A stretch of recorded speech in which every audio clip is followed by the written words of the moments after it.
Ni picha zinazokujia moja kwa moja kwenye runinga yako, na wala si picha za furaha.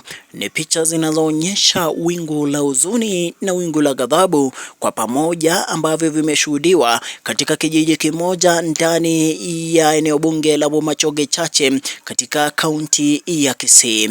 Kilichopelekea nyumba hizi kuteketezwa ni mgogoro wa shamba ambao umeshuhudiwa katika maeneo hayo kwa muda mrefu sasa, hadi mambo yameweza kubadilika. Je, ni nini ambacho kimewafanya siku ya leo kuteketeza nyumba hizi?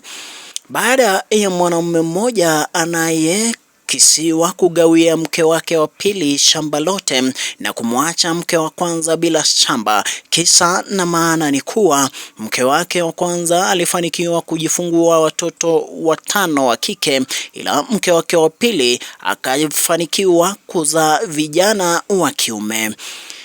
Ndilo jambo liomfanya mwanamume huyo kuwanyima shamba familia ya mke wa kwanza. Baadaye mke wa pili alipoaga dunia, wanakijiji walisuluhisha jambo hilo, wakaulete mwili wa mke wa pili na kuuzika baada ya kumgawia yule wa kwanza shamba. Ilibainika kuwa familia ama wachache katika familia hiyo walijitenga na kuelekea katika chumba cha kuhifadhi maiti kisiri na kuleta mwili wa mwenda zake.